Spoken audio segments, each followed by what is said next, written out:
이 시간에 하나님 말씀 볼게요. 예레미야 17장 5절에서 11절입니다. 교독할게요. 제가 5절 읽습니다. 여호와께서 이와 같이 말씀하시니라. 무릇 사람을 믿으며 육신으로 그의 힘을 삼고 마음이 여호와에게서 떠난 그 사람은 저주를 받을 것이라. 그는 사막이 떨기나무 같아서 좋은 일이 오는 것을 보지 못하고 광야의 간조한 곳 건건한 땅 사람이 살지 않는 땅에 살리라. 그러나 물은 여호와를 의지하며 여호와를 의뢰하는 그 사람은 복을 받을 것이라.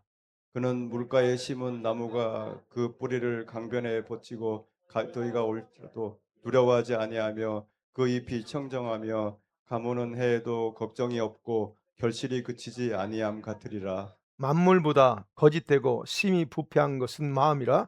능히 누가 이를 알려마는. 나 여호와는 심장을 살피며 폐부를 시험하고 각각 그의 행위와 그의 행실대로 같이 보응하나니 읽습니다. 불의로 불의로 치부하는 치부하는 자는 자는 자고새가 자고새가 낳지 낳지 아니한 아니한 알을 알을 품음 품음 같아서 같아서 그의 그의 중년에 중년에 그것이 그것이 떠나겠고 떠나겠고 마침내 마침내 어리석은 어리석은 자가 자가 되리라. 되리라. 아멘. 아멘. 할렐루야. 예. 오늘은 우리가 계속 하나님 나라에 가는데 필요한 이 성품에 대해서 우리가 봅니다. 자, 우리가 주님의 신부가 주님 오실 때 주님의 신부가 되기를 원합니다. 아멘. 여러분 다 그러죠? 우리 모두가 주님이 오시면 다 신부로서 휴거되길 원합니다. 자, 그런다면 그걸 원한다면 가장 먼저 생각해야 될 게 뭐냐면 여러분 신랑이신 그 주님과의 사랑의 관계가 가장 중요합니다. 예, 사랑의 관계. 그다음으로 중요한 게 우리가 신부가 가져야 될 성품으로서 자신을 준비하는 거예요. 여러분 남녀가 만나서 결혼해서 예, 사전에 서로 성품도 알고 그러고 그랬으면 좋았을 텐데 대부분 다 많이 그렇게 파악 못 하죠. 그리고 살다 보니까 뭐 성격이 안 맞네 어쩌네 그러면서 문제가 발생합니다. 우리가 똑같습니다. 똑같은 원리예요. 주님과의 사랑의 관계가 가장 먼저 중요하고 그다음에 뭐냐면 내가 신부로서 신랑과 같은 성품을 가져야 되는 거. 자, 어느 누구도 그래서 신랑이신 이 주님과의 사랑의 관계가 형성되지 않은 상태에서 단지 믿음으로 구원의 선물을 받았다는 것만으로 자신이 주님의 신부가 될 거라고 생각하는 만큼 어리석은 그런 생각은 없습니다. 정확하게 여러분 이해하셔야 돼요. 왜냐하면 생각해 보세요. 이 신랑과의 그 사랑의 관계없이 신부가 되는 법은 세상에서 없잖아요. 물론 계약 관계 때문에 뭐 이렇게 사랑의 감정 없이 결혼할 수는 있어요, 이 세상에서는. 근데 그게 과연 정상적인 부분이 하는 겁니다. 그런 부분에서 주님은 자신을 사랑하지 않는 자들을 내 신부라 말하지 않습니다. 그냥 단순히 너는 내 백성은 될 수 있지만 내 신부라 말하지 않습니다. 그리고 이런 성도들을 휴거시키지 않습니다. 왜냐하면 자신과 연결점이 없기 때문에 그래요. 휴거는 신부들 픽업이에요. 그러면 연결점이 없는데 그들을 올리지 않습니다. 예. 절대 오해하지 말아야 될 건 제가 지금 드린 말씀은 구원 받았느냐 못 받았느냐 그 문제가 아니라는 거예요. 제가 말씀드린 것은 주님 오실 때에 휴거되느냐 대환란에 남느냐 문제라는 겁니다. 여러분 주님과 깊은 사랑의 연결점이 없는 성도들은 대환란에 남겨진 상태에서 정화되는 과정을 당하도록 고통을 당하도록 하셔요, 그분이. 그분 분명하셔야 됩니다. 성경에는 우리 성도를 부르는 호칭이 있습니다. 우리 성도를 향해서 부르는 호칭이 하나님의 자녀, 일반적으로 하나님의 자녀라는 말, 이건 기본적으로 모든 구원받는 자들을 향해서 부르는 표현입니다. 하나님의 자녀, 여러분 다 하나님의 자녀입니다. 그런데 주님께서 별도로 구분해서 부르는 호칭이 있어요. 몇몇 호칭이 있습니다. 믿는 자라고 부릅니다. 너는 믿는 자야, 단순히. 어떻게 보면 성도, 그야말로 성도예요. 우리는 그냥 모든 사람을 다 성도라고 이렇게 우리는 부르지만 그냥 주님께는요 구분돼요. 우리 모두가 성도가 아닙니다. 믿는 자가 있고 성도라고 부르는 자가 있고 이기는 자라고 표현되기도 하고 신부라고 표현하기도 하고 이렇게 다양하게 구분되어 있어요. 이것에 대해서 제가 한 번 더 설교하려고 합니다. 왜냐하면 또 이런 한 번도 안 들어본 설교를 할 수 있어서 제가 조심스러워요 좀은. 왜냐하면 가르쳐 주고 싶은 건 많은데 받아들이지를 못하는 그런 경우도 있어서 이거 그래서 성경에 있는데 그거를 지금까지 그런 설교를 못 들어왔기 때문에 그걸 좀 생소하니까 글쎄요. 그래서 성경에는 믿는 자가 있고 성도가 있고 여러 가지 있어요. 어찌 됐든. 저는 계속적으로 지금 무슨 말씀드립니까? 하나님과 같은 성품, 예, 우리가 천국에 속한 성품인 거룩으로 변화돼야 된다라고 제가 계속 강조하고 있다는 거 아시죠? 여러분, 거룩을 이룰 수 있는 가장 빠른 길은 뭘까요? 회개기도입니다. 또 하나, 회개만 가지고 되는 게 아니야. 회개기도와 그다음에 뭘까요? 저와 여러분 실제 삶 속에서 의를 이루는 생활입니다. 의를 이루는 거. 그런데 무엇을 회개해야 되는가를 알 필요가 있다는 거예요. 회개는 해야 돼. 근데 도대체 뭘 회개해야 되냐는 겁니다. 여러분, 거룩은 내면의 성품의 변화 속에 일어난다고 그랬죠. 그러면 일단 나의 내면, 내 마음이 얼마나 악으로 가득한지를 알 필요가 있다는 겁니다. 그래서 오늘은 제가 부패한 저와 여러분의 마음의 상태를 성경은 어떻게 말하고 있는가, 이 부분을 좀 같이 나누려고 합니다. 첫 번째로 생각해 봅니다. 여러분, 죄 용서 받으셨죠? 아멘. 우리 모든 다 죄 용서 받으셨습니다. 자, 죄 용서에 대한 근데 오해를 가지고 성도들이 오해하고 있는 부분을 한번 짚어볼게요. 다시 말씀드리면 더 쉽게 죄 용서에 대한 정확한 개념을 알아야 된다는 거예요. 자, 일반적으로 목회자가 강단에서 회개하라고 하면 이렇게 생각합니다. 이미 용서받았는데 뭘 회개해? 이렇게 생각합니다. 도덕적으로 내가 살면서 악을 행하지 않고 살아왔어. 그런데 어떤 걸 회개하라는 거야? 등의 어떤 그런 나름대로의 그런 의구심을 갖기도 해요. 도대체 뭘 회개하느냐고. 도덕적으로 악을 행하지 않았으면 죄가 없다고 해야 될까요? 여러분 어제까지 도덕적으로 나쁜 짓 하나 하지 않고 오셨죠? 그러면 죄가 없다고 얘기되나요? 우리가 그 부분 생각해 봐요. 도덕적으로 죄를 안 졌다고 우리들 속에 여러분과 저희 속에 죄가 없냐는 거예요. 없어요? 예수 믿는 성도들을 가리켜서 이렇게 표현합니다. 믿음으로는 의인이지만 행위로는 죄인이다란 말이 여러분 아시나요? 예. 믿음으로는 의인이야. 근데 행위로는 죄인이야. 이런 주장을 합니다. 예전부터 저는 그렇게 가르쳤는데 그러면 이 말은 뭐에 대한 답변이냐면요.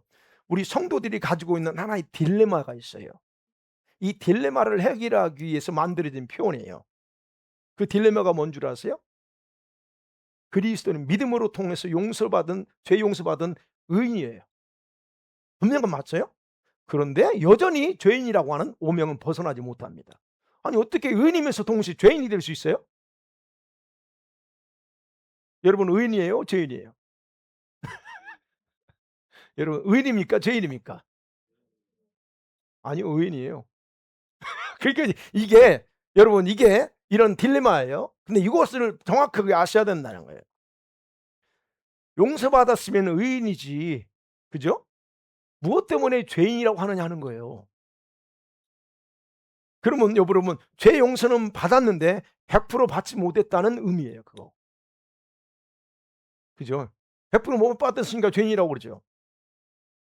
여러분 죄를 용서받았다고 하는 뜻은 정확하게 어느 정도의 죄를 용서받았는가를 생각해 본 적 없으시죠?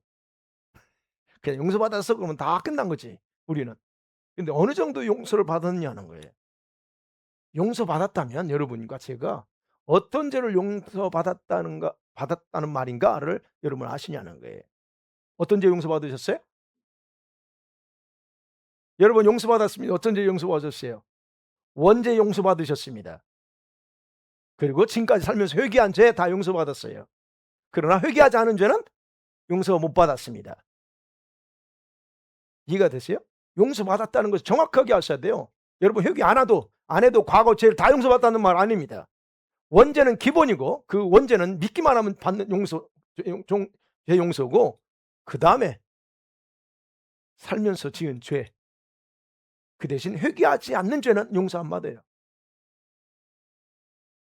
그러니까 여기 어때요? 원죄는 용서받았음에도 아직도 용서받지 않은 죄가 남아 있을까요? 있어요, 없어요? 있다는 얘기입니다. 그러면 봐요. 또 이제 봅니다. 여러분 생각하셔야 돼요. 아직 죄가 남았다면 용서받지 못한 죄는 어떻게 될까요?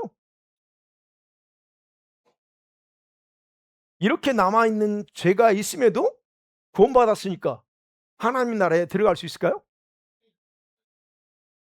여러분, 천국은 죄가 없는 자가 들어가는 곳이 아닌가 우리 생각할 수 있죠. 그죠? 천국은 죄 없는 자가 들어갑니다. 우리는 그렇게 생각한단 말이에요. 그런데 어떻게 완전히 용서받지 못했는데 아직도 우리 죄가 남았는데도 불구하고 천국에 갈 수 있다는 말인가라는 거예요. 의문을 가져 보세요. 아니 내가 어떻게 갈 수 있어? 여러분, 이 부분에 대해서 여러분 정확하게요. 성경은 믿음으로 구원받고 자녀로서의 신분이 회복돼서 천국 가는 거지, 정확하게요, 원죄를 용서받아 죄가 없기 때문에 천국 간다고 성경은 말하지 않습니다. 여러분, 자범죄가 여전히 있어도 우리는 천국 갑니다. 아멘이 안 나오네요. 자범죄가 여전히 있어도 천국 가는 이유는 뭐 때문에? 믿음 때문에 가는 거예요. 예수 그리스도의 십자가의 공로를 믿는 그 믿음 때문에 가는 거예요. 자범죄는 여전히 있어요. 여러분이요, 예수 믿었을 때 어떤 일이 벌어졌는가? 요한복음 3장 16절 너무 잘 알죠. 시작. 하나님이 세상을 이처럼 사랑하사 멸망하지 않고 영생을 얻게 하려 함이라. 자 보세요. 여기서 죄 용서라고 나오지 않습니다. 믿는 자마다 멸망하지 않고 영생을 얻었어요. 영생. 요한복음 5장 24절에서도 믿을 때 어떤 일이 벌어졌는가 기록됩니다. 시작. 내가 진실로 진실로 너에게 이르노니 내 말을 듣고 또 나 보내신 이를 믿는 자는 영생을 얻었고 심판에 이르지 아니하나니 사망에서 생명으로 옮겼느니라. 영생을 얻습니다. 믿는 자는 영생을 얻어요. 죄 용서받았다고 하는 것은 주님께서 자기 피로 죄값을 지불했다는 거예요. 그게 나 대신 지불했어요. 그 결과로 우리가 영생도 얻고 그리고 성령도 받고 그리고 또 의롭다라고 인정을 받는 겁니다. 골로새서 1장 우리가 뭘로 용서받는가? 1장 13절 14절에서 이렇게 기록하고 있습니다. 시작. 그가 우리를 흑암의 권세에서 건져내사 그의 사랑의 아들의 나라로 옮기셨으니 그 아들 안에서 우리가 속량 그 죄사함을 얻었도다. 그 사랑의 아들의 나라로 옮겼어요. 뭐 때문에? 그 아들 안에서. In his blood이에요. 예. 그의 피, 십자가의 피로 옮겨졌다는 거예요. 그러면 생각해봐요. 우리가 예수 믿을 때 우리에게 구원을 선물로 받았는데 그러면 죄 용서는 어디에서 어디까지라는 공식이 성경에는 없어요. 그냥 우리는 보편적으로 죄 용서받았습니다 라고 믿는지요. 믿음으로 용서받았다. 예. 그리고 용서받은 그 죄는 더 이상 우리에게 없다고 우리 믿고 살아요. 그게 정상이고. 자, 믿음으로. 그런데 우리는 또 신학교에서 이렇게 가르쳐요. 믿으면 원죄와 자범죄를 다 용서받았다라고 얘기합니다. 예, 우리가 그렇게 믿어요. 그런데 우리는 여전히 아까 말씀드린 여전히 내 속에 죄가 살아 움직이고 있는 영역이 있다는 걸 잘 압니다. 그죠? 다 있어요. 그러면 이 십자가의 피가 우리의 죄성과 타락한 본성을 어떻게 처리했을까요? 예, 십자가의 피, 위대한 그 십자가의 피로 우리의 죄성, 타락한 본성 처리했을까요? 어떻게 처리했을까요? 죄는 용서받았는데 죄성과 죄성과 우리 본성 있잖아요. 그 본성 용서받았을까요? 아니면 죄가 되었을까요? 어떻게 해야 돼요? 본성이 없어졌나요? 죄가 됐나요? 어떻게 해야 돼요? 여러분, 죄 용서를 그래서 정확하게 이해해야 된다는 거예요. 죄 용서는 하나님과의 관계를 단절시켰던 최초의 죄, 그 죄를 용서받은 겁니다. 그리고 십자가의 예수님이 십자가로 화해의 길을 열어놨기 때문에 이제는 스스로 짓는 죄, 여러분 스스로 짓는 자범죄는 회개하면 용서받는 거지, 회개하지 않으면 용서받지 못합니다. 예. 그런데 죄성 있죠? 본성은 용서받는 것도 아니고 제거된 것도 아닙니다. 정확하게 이해하세요? 이러한 동일한 원리로 우리 원죄가 받은 것인가 제거된 것인가라는 부분에서 여러분 명확하게 규명하셔야 돼요. 예전에 이거 말씀드렸죠? 원죄 없어지지 않았습니다. 용서받은 거지. 예. 자, 십자가의 피가 우리 인간 속에 있는 원죄와 죄성을 제거한 게 아니고 용서하고 죄의 기능을 죽여놓은 상태다라고 하는 겁니다. 그래서 사도 바울은 로마서 6장에서 옛사람이 어디에 죽었다고요? 십자가에 못 박혀 죽었다라고 하는 거예요. 그렇기 때문에 여러분, 믿는 자들에게 있어서 원죄는 이미 용서받았지만 자범죄라고 말하는 죄는 여전히 남아있다는 것, 그리고 죄의 본성이 저와 여러분 마음과 생각 속에서 여전히 작동하고 있다는 것을 부정해서는 안 된다는 겁니다. 원죄가 제거됐다면 여러분 속에 죄 작동 안 해야 됩니다. 그러면 보세요. 이 죄의 본성은 어디에 뿌리를 내리고 있을까 하는 거예요. 오늘 보려고 하는 그거예요. 혼의 영역인 마음과 우리 생각 속에 뿌리를 내리고 있습니다. 영혼 육 있죠? 영에 있는 게 아니고 혼 속에 마음, 혼의 영역이 뭐예요? 지정의 마음이에요. 생각이에요. 그게 바로 혼입니다. 거기에 뿌리를 내리고 있다는 거예요. 자, 두 번째 생각. 그러면 이제 마음을 봅니다. 이 심각하게 부패한 마음과 생각, 도대체 예, 여러분 마음은 선하시죠? 여러분 생각 아주 건전하시죠? 예배 자리니까 적어도 그죠? 예배 자리에서 우리가 딴 생각 안 하죠. 만약 딴 생각하고 있다면 그 사람은 지금 있으나 마나하는 시간이야. 자, 그렇다면 적어도 우리 생각 이 순간은 마음과 생각 딱 이렇게 할 겁니다. 근데 이 생각이 성경에서 이 마음이 뭐라고 해요? 심히 부패했대요. 여러분 자신의 마음과 생각을 마음대로 컨트롤할 수 있는 사람이 있어요? 그런 사람 없습니다. 생각을 매일 깨끗하게 지키는 사람도 존재하지 없습니다. 오늘 절대 내가 악한 생각 안 해야지. 그게 될까? 불가능합니다. 누구도 안 돼요. 각자 자기 나름대로의 법이 있어요. 자기 나름대로의 법과 양심에 근거할 때에 선한 것을 생각하고 결정하며 살려고 몸부림치는 거죠. 그죠? 그럼에도 중요한 것은요, 우리가 그렇게 몸부림을 칠지라도 하나님의 눈에는 악에서 벗어나지 못한다 하는 겁니다. 창세기 6장 5절에서 하나님 이렇게 이미 인간의 생각과 마음이 얼마나 악한가를 얘기했어요. 시작. 여호와께서 사람의 죄악이 세상에 가득함과 악할 본임을 보시고, 주님이 우리 사람의 생각과 마음에서 나오는 게 너무 악하다는 거 이미 아세요. 그리고 마음은 어떨까요? 마음은 선할까요? 우리 생각은 그렇다 칠지라도 마음은 선할 거냐는 거예요. 여러분, 여러분이 아무리 선한 생각을 한다 해도 주님의 눈에는 선한 게 하나도 없습니다. 오늘 본문은 우리 사람에게서 가장 심각하게 부패한 곳이 어디라고 그래요? 마음이다 그래요. 이건 완전히 단정해 버리죠. 마음이 가장 썩었다 그 얘기하는 겁니다. 예. 여기서 히브리어로 마음은 인간의 생각과 행위의 원천이라고 말합니다. 그리고 생각과 의지의 중심이 바로 마음이다. 그렇게 이제 히브리 단어를 해석할 때 그렇게 얘기해요. 그래서 이 본문을 이 9절 말씀을 원문에 충실하게 번역하면 그거예요. 그 사람의 마음은 그 어떤 것보다 더럽고 치유할 수 없는 상태다. 누가 그것을 이해할 수 있겠느냐 이게 지금. 그렇죠? 누가 능히 이를 알겠느냐 알죠? 아무도 모른다는 거예요. 네.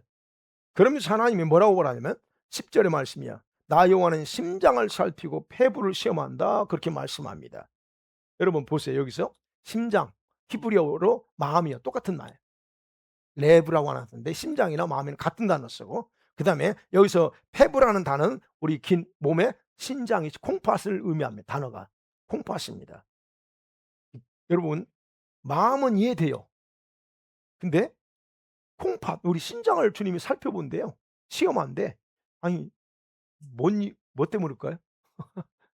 우리 여기를 살펴보는 게 낫지 않을까요 생각을? 근데 주님은 우리의 콩팥 신장을 살펴본다 그럽니다. 도대체 왜 그럴까요? 우리가 여러분 이 말씀 아시죠? 하나님은 사람의 외모가 아니고 뭘 보신다고요? 중심을 보신다 했을 때 그 중심이 어디냐? 바로 이 콩팥이에요. 신장입니다. 그럼 봐요. 하나님께서 왜 신장을 콩팥을 살필까? 그 콩팥이라고 하는 것이 어떤 의미가 있을까 하는 겁니다. 여러분 구약에 동물 제사 있죠. 동물 제사를 드릴 때 하나님은 신장 이 콩팥을요 버리라고 하지 않습니다. 이 콩팥과 기름을 함께 태워서 하나님께 바치라고 그랬어요. 네. 그래서 여러분 이스라엘 백성들은요 이 콩팥은 하나님께서 찾으시는 생명력과 가장 귀한 것을 상징하는 내장 기관 중에 하나라고 여겨요. 그러면서 인간의 생각과 의지는 심장에 있고 그다음에 인간의 감정과 내밀한 어떤 그 동기죠. 양심은 어디냐? 이 콩팥에 있다라고 그렇게 유대인들은 믿습니다. 그러니까 이유가 있는 거예요. 근데 이걸 영적으로 여러분 보면 우리 신장은요. 우리 이 신장은 어떤 게냐면 하나님의 능력의 저장소예요. 여러분 능력 받을 때 그 능력이 어디 들어가요? 머리로 들어가지 않습니다. 어디로 들까요? 이 신장 속에 들어갑니다. 그래서 예수님께서 하신 말씀 기억나나요? 그 배에서 생수의 강들이 흘러나오래요. 요한복음 7 장에서. 누구든지 목마르고 내가 주는 물 마셔라. 그 배에서 생수의 강물이 터져 나오는데 그 생수의 그 배가 어디냐? 예, 여기 콩팥입니다. 그래서 여러분이 기도할 때 임파테신 받을 때 능력이 어디로 내려가고 제가 기도해요? 뱃속에 내려가라 하는데 그 뱃속에 콩팥이에요. 신장. 이 속에 능력이 저장됩니다. 그래서 능력이 올라갈 때 여기서 뭐 올라와요. 이건 경험해 본 사람만이 알아. 능력 받아야 돼 그건. 제가 기도하면서 볼 때 이 배에서 쑥 올라와요 능력이. 여러분 바로 이 신장에서 우리가 하는 말, 행동에 따른 동기, 의지가 작동되는 부분이라는 거예요. 그래서 바로 그 부분을 주님이 살피고 시험한다 그랬어요 여기서. 여기서 사용된 두 단어 살핀다와 시험하다가 중요합니다. 히브리 말로 살피다는 호케르라는 단어인데 깊이 탐색한다는 거예요. 꿰뚫어 본다는 단어예요. 그러니까 하나님께서 사람 마음의 깊은 것까지 마치 탐색가처럼 다 살핀다는 것이고 시험한다고 하려다는 바한이라는 단어인데 이만 뭐래요? 똑같은데 살피보다 시험하다 또는 연단하다는 뜻이에요. 그래서 이건 어떤 단어냐면 금이나 은을 여러분 불 속에 넣어 가지고 순도를 이렇게죠 확인할 때 그러잖아요. 그런 것처럼 사람의 중심 마음과 믿음을 철저하게 확인하고 불순물을 제거하고 연단한다는 뜻이 바로 이 반이라는 뜻이에요. 그러면 주님이 우리를 연단할 때 어디를 시험해요? 예.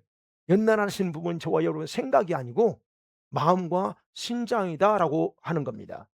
그래서 잠언서 17장 3 절에 이렇게 표현하고 있잖아요. 시작.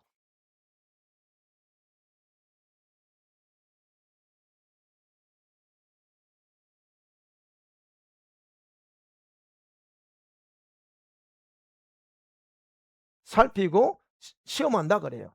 그런데 인제 오늘 본문에서는 이 마음을 살피고 이 콩팥을 살피는 시험하는 내용이 기록돼 있어요. 도대체 우리 심장 속에 어떤 걸 보려고 하느냐. 그게 5 절과 7 절이에요.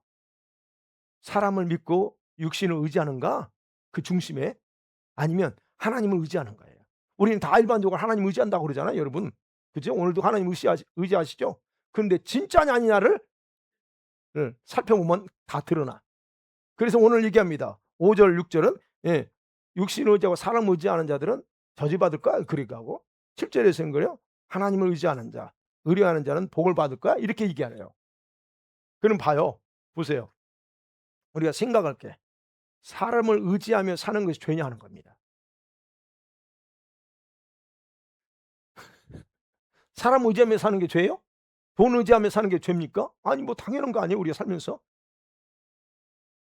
근데 하나님의 심장, 이 심장 콩팥을 예 살펴보면서 꿰뚫어 보면서 뭐라고 그래요? 여기서 "그게 어쩔 수 없는 일이야. 내가 이해해."라고 말하지 않습니다.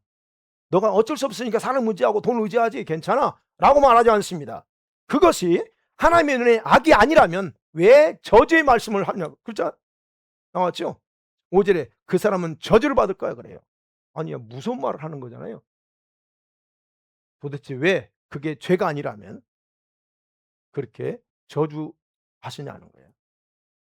우리 성도들은 마음에 하나님을 의지하지 않거나 자기를 의지하고 돈을 의지하고 있다는 그것이 가장 큰 악이라는 겁니다. 이게 죄예요. 우리가 도덕적으로 아무 죄 안 져도 돼. 근데 이것만 해도 우리는 이미 어땠어요? 죄를 가지고 있어요. 여러분 이게 악인데 이런 일들이 왜 내 속에서 나오냐? 내가 분명히 하나님 의지한다고 말은 하는데 내 중심에서는 그 반대로 하는 이 악이 왜 나오냐는 거예요. 어디서 나와요? 내 마음에서 올라오거든요. 이 마음이 어떤 상태라고요? 심하게 부패한 마음 때문이기 때문에 이것이 이 속에서 올라오는 거예요. 썩어 있는 내 마음속에서. 나는 절대로 아닌 하나님만 의지한다고 하는데. 그러니까 결국 이렇습니다. 오늘 본문의 근거에 보면 저와 여러분이 주님을 왜 의지하지 못하느냐? 이런저런 이유 내세울 거 없고 성경 말씀 보면 마음이 부패해서 썩었음에도 불구하고 그 마음을 깨끗하게 처리하지 않았다는 증거라는 거예요. 뭘로 스스로 '나는 하나님 믿는 사람이고 나는 그런 죄 그렇게까지는 생각 안 해.'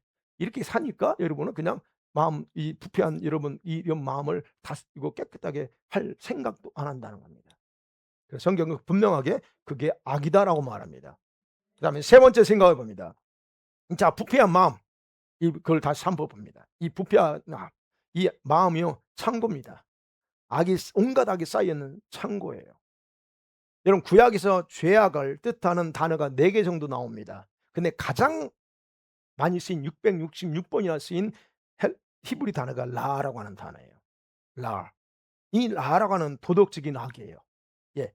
재앙을 뜻 나쁜 그런 어떤 악한을 뜻하는 단어입니다. 그래서 구약에서 아주 나쁘다, 악하다 할 때는 이 단어를 써요. 그다음에 헬라어로는 여러분 포네로스라고 하는 단어인데 이것도 가장 일반적인 의미로 동사인데 악하다, 나쁘다는 뜻이에요. 이 말은 조금 더 헬라어는 조금 더 구체적으로 해요. 하나님 없이 스스로 애를 쓰면서 살다가 고통 겪는 거 그게 악이다 하는 거예요. 우리가 이거 많이 했죠. 하나님 없이 내가 모든 걸 하려다가 고통당했다. 이게 악이에요. 그리고 또 하나 있어요.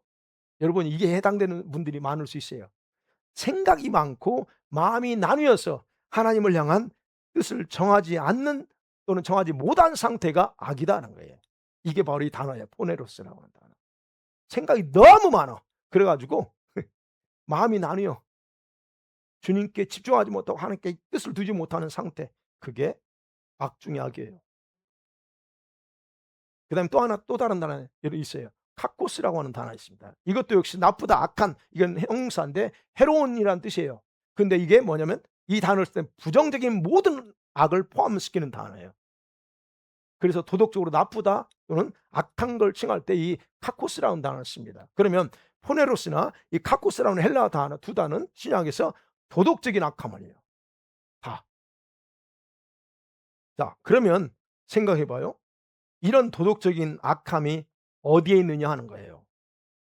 이 도덕적인 악함이 어디에서 나오냐 하는 겁니다. 여러분 어디서 나올까요? 이 악이. 예. 여러분 마태복음 15장 예. 18절 19절 시작. 입에서 나오는 것들은 마음에서 나오나니 이것이야말로 사람을 더럽게 하느니라.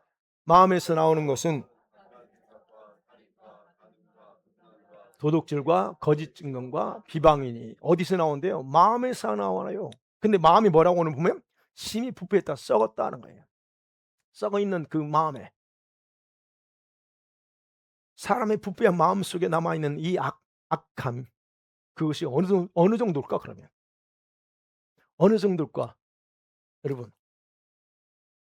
여러분이 기도하시고 신앙생활하면서 여러분의 이 사실 마음의 약함을 알고 그것에 대해 회개하면서 하나하나 정화시켜 나갔다면 덜할 겁니다. 그러나 그러지 않고 있었다면 여러분은 여러분의 마음은 말할 수 없는 악으로 차고 넘칠 거예요. 그러면 이 악이 넘치면 어떻게 해요? 밖으로 나오겠어요, 안 나오겠어요? 흘러나오게 돼 있어요. 다 나오지는 않아요. 우리 삶 가운데서 이제 일반적으로 하는 부분 악들이 흘러나오게 돼 있어요. 근데 흘러나오는데 성경에 보니까 이 악이 마음에 쌓이는 악이 넘칠 때 흘러나오는 방법이 두 가지예요. 하나는 그 악이 어떤 방식으로 나올까요? 입으로 터져 나옵니다. 예. 입으로 터져 나와요. 마음에 있는 이 악은 지옥에서 나온 불과 같아. 그리고 마음에 쌓여 있는 것을 그냥 쏟아내는 거다. 성경은 분명히 말합니다. 야고보서 3장 6절 시작.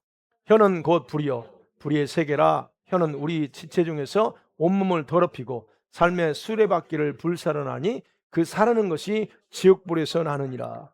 입에서 나오는데 지옥불을 품어내요. 그다음에 마태복음 12장 34절 시작. 독사의 자식들아 너희는 악하니 어떻게 선한 말을 할 수 있느냐. 이는 마음에 가득한 것을 입으로 말함이라. 예.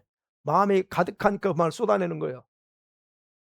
아내한테 남편한테 자녀들한테 막 쏟아낼 때 있죠. 평소에는 가만히 있다가 쏟아낼 때 그게 차고 넘치니까 쏟아 나오는 거예요. 남편을 달달 볶는 이유가. 두 번째는 뭐냐면 두 번째 뭘로 나올까요? 입으로 나와. 두 번째는. 첫 번째는 그다음에 뭘로 나올까요? 행동으로 나옵니다. 행동. 여러분, 여러분이 어떤 사람인가 알 수 있는 걸 뭘 보면 알 수 있어요? 여러분이 하는 행동 보면 대충 알아요. 왜요? 그 행동은 생각에서 나온 생각이 근원이에요. 그 행동이 근원이에요. 그리고 그 생각을 그대로 그냥 보여주는 거예요. 그래서 사람을 평가할 때 아까 말씀드렸죠. 말로도 평가할 수 있지만 말보다 먼저 그 사람이 하는 행동을 보면 대충 짐작이 가능하다는 거예요. 이게 성경에도 있습니다. 잠언서 20장 11절에 같이 볼까요? 시작. 비록 아이라도 자기의 동작으로 자기 품행이 청결한 여부와 정직한 여부를 나타내느니라. by the action이에요. 자기 행위를 통해서 아이일지라도 자기 속에 있는 걸 다 드러낸다니까요. 아이들이 선하죠. 얼마나 착합니까? 근데 그 아이들이 그 속에 있는 악이 그렇게 드러나요, 행동으로. 어찌 됐든 이렇게 두 가지 방식으로 나옵니다. 그러면 이렇게 마음속에서 나오는 악을 적어도 우리 저와 여러분들, 다른 분은 모르겠어요. 저와 여러분은 어떻게 합니까? 말씀과 기도로 나를 자신을 다스릴 줄 압니다. 아멘. 여러분 그 기도하면서 다스리잖아요. 그런 사람들은 적어도 이 알기 때문에 말과 행동으로 조심해서 가능하면 어떻게든 안 하려고 몸부림칩니다. 그죠? 그다음 봐야 돼요. 몸부림치는데 그렇다고 해서 그 마음속의 그 악이 사라졌을까 하는 겁니다. 안 사라졌죠. 누르고 있는 거지. 언제 튀어나올지 모르지만 확 누르고 있는 것뿐이야. 자, 이런 성도들은 밖으로 표출을 하지는 않을 수 있어요. 그런데 또 다른 방법이 이런 분들은 우리처럼 이제 이렇게 하는 분들은 또 다른 방법. 주님의 눈에 악에 해당되는 것들을 상상 속에서 이 생각 속에서 그 악을 표출하는 방법을 다 가지고 있어요. 여러분 각자가 다 그 악을 표출하는 방법 각자 노하우가 다 있어요.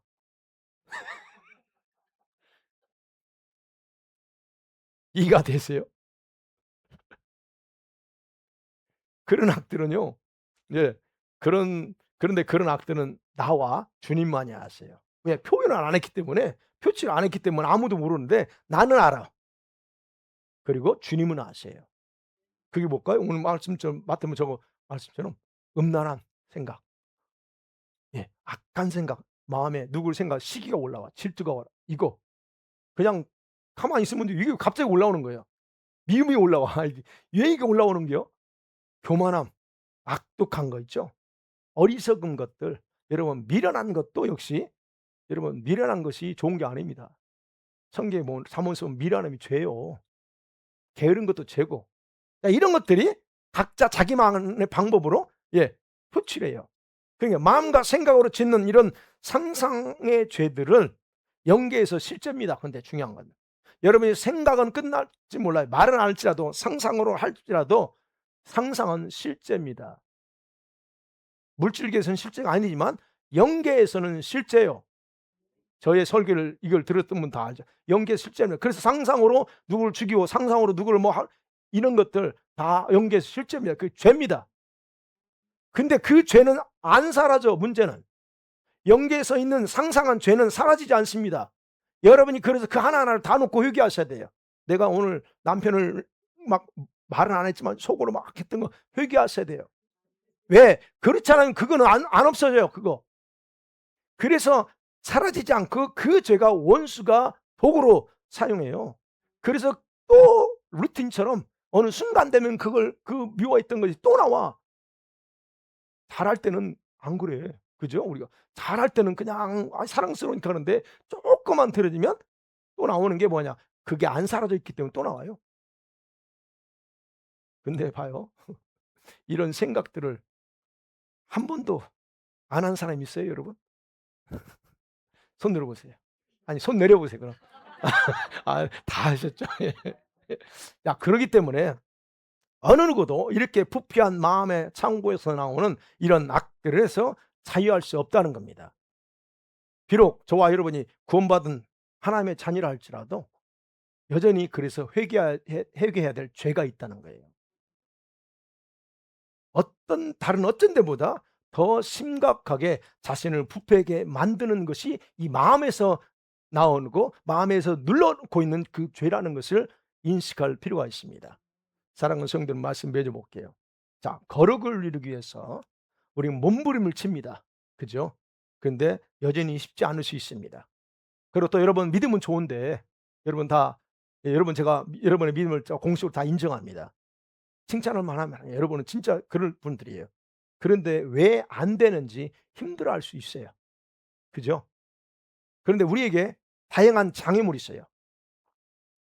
몸부림치고 힘들지만 장애물이 있기 때문에 안 되냐. 그중에서 가장 근본적인 게 뭐예요? 오늘 말씀처럼 부패한 마음이 주님의 은혜로 변화되지 않는다는 게 가장 큰 장애물이고, 또 하나 있다면 그 부패한 마음에서 올라오는 다양한 악들에 대한 회개가 제대로 이루어지지 않았다는 것도 장애물입니다. 그래서 회개하세요. 행위만 회개하지 마시고 이거 한 거, 마신 거, 어디 가서 한 거 이것만 회개하지 마세요. 그거는 행위야. 진짜 근본은 어디 있다고? 여기 있다고요. 여기를 회개하시라는 거예요. 그러면 여쭤볼게요. 질문할게요. 여러분 회개하라면 쉽게 여러분 회개하세요. 그러면 쉽게 그냥 중심으로 회개가 이루어집니까? 아니면 도덕적인 죄를 짓지도 않았는데 회개해야 될 이유를 모르기 때문에 그냥 넘어갑니까? 우리가 기도하죠. 우리 스모큰 기도가 저녁에 우리가 카톡으로 기도하죠. 그때 회개하십니까? 하루를 하고 하는 분은 할 거예요, 아마. 회개가 얼마나 중요하든 아는 분은 해요. 근데 대부분 다 넘어가. 그렇다면 만일에 그렇다면 여러분은 여러분의 마음의 부패함의 심각성을 전혀 모르는 사람이다라고 하는 걸 보여주는 거예요. 심각성을 몰라요. 이렇게 들을 때만 잠깐 그렇지. 그럴 수 있습니다. 그러면서 그러죠, 여러분. 나는 선하고 악을 행하지 않고 법을 지키며 사는 선한 사람이야. 그죠? 누구에게도 악을 행하지 않았고 앞으로도 그럴 것이기 때문에 나는 상대적으로 나는 선하다고 생각해. 나는 믿는 자로서 도덕적이고 영적인 죄를 안 지으려고 몸부림치고 사는 사람이요. 그런 나에게 회개하라는 말씀 전혀 해당이 안 되는 것처럼 여러분 또 느껴질 수 있습니다. 자, 이런 경우가 여러분 거룩의 성품을 이루는 데서 가장 힘든 케이스예요. 회개하라면 그냥 엎드리는데 착착 분석해 보는 게 도대체 뭘 회개하라고? 나는 그렇게 나름대로 기도하고 사는데 왜 또 회개하라고 그래? 이게 힘든 케이스예요. 모르면 되는데 안다고 여기는 사람들이 가장 복음 전할 때 힘들고 힘들어요. 주님이 저와 여러분의 심장과 신장, 콩팥을 살피고 조사하는 이유가 여러분 뭘까요? 아까 말씀드린 좀 이해가 되시죠? 여러분의 생각과 마음은 아직도 거룩하지 못하고 죄의 쓰레기로 가득한 상태임에도 전혀 여러분 감각을 느끼지 못하는 그 자체가 여러분 심각한 안일함에 빠져 있다는 거예요. 이거를 인식하라는 거예요. 내가 심각하구나. 그래서 앉아서 기도하면 조용히 하여튼 여러분 한때 언제 기도해 하나님 오늘도 죄인 왔습니다. 예. 그러면서 하시라는 거예요. 근데 그게 안 돼. 오면 그냥 바쁘죠. 앉아서 잠깐 "주님 감사합니다." 하고 하죠. 오늘도 오셔서 회개하셨나요? 회개할 일이 없죠. 하셨어요? 여러분 제일 먼저 오면 주님 앞에 기도하시죠. 적어도 우리 아이들 빼고 아이들은 그냥 막 그러지만 여러분 기도하시죠. 기도는 뭘 하셔야 돼요? "하나님 내가 오늘 예배하는데 내가 산제물로 드려야 되고 근데 산제물이 죄가 이 더덕더덕해. 그럼 하나님 예 회개 회개하세요." 그게 없으면 음 여러분에게 도움이 안 됩니다. 그러니까 여러분 내 마음에서 올라오는 그런 세속적인 생각들, 욕망들이 주님의 눈에 얼마나 더럽고 악한지 감을 잡지 못하는 거예요. 뭐 한번 다시 한번 또 해 놓고 다시 와서 잘못했다고 하면 되지. 이런 식으로 단순하게 생각하는 거예요. 그리고 어떤 사람은 "아이 나는 하나님을 구원받는 자님에는 틀림없어. 그리고 절대로 주님은 나를 버리지 않나."라고 안도감을 가지고 그냥 예 살아가는 거예요. 아무 일도 없었 예 아무 일도 없이 모든 게 편안하니까. 그죠? 여러분 회개 안 해도 문제 없잖아요. 편안하니까 자신의 영혼이 얼마나 불편하게 자기 영혼이 얼마나 불편한지 전혀 깨닫지 못합니다. 여러분이 회개하자면 여러분의 영혼은 굉장히 고통 속에 불편함을 당하고 있어요. 근데 전혀 깨닫지 못하고 자신의 마음의 추악함을 인식하지 못하고 그냥 사는 거예요. 이런 마음의 부패함을 정화시켜 나갈 수 있는 방법은 아까 그랬죠. 회개 기도밖에 없어요. 그러면 회개를 하지 않고 필요에 따라만 회개해. 여러분들 중에 필요에 따라만 회개합니다. 제가 이런 말씀 드릴 수 있는 거는 분별이 돼요, 어느 정도. 필요에 따라서만 회개하죠. 그렇게 회개하는데 어떻게 내 자신에게 하나님 같은 성품을 이룰 수가 있겠느냐 하는 거예요. 오늘부터 그래서 여러분의 생활 속에서 마음의 생각으로 올라와서 자신을 이게 더럽힌 악들을 하나님 회개의 영을 부어 달라고 기도하면서 매일매일 회개로 여러분 마음을 정화시켜 나가길 바랍니다. 진짜 회개가 안 된다면 그것이 바로 자신의 부패한 마음이 얼마나 악한 상태인가를 보여주는 거거든요. 그래서 바로 그걸 붙잡고 "주님 내가 진짜" 예 주님 앞에 통곡하며 우세요. 울으셔야 돼요. 안 되면 "주님 왜 나는 회개가 안 될까요?" 여러분 그렇게 기도해 본 이렇게 기도하세요. "주님 왜 나는 회개가 안 돼요?" 예. 뭘 회개해야 될지 잘 모르겠습니다. 회개를 하라고 하는데 도대체 뭘 회개해야 될지 모르겠어요.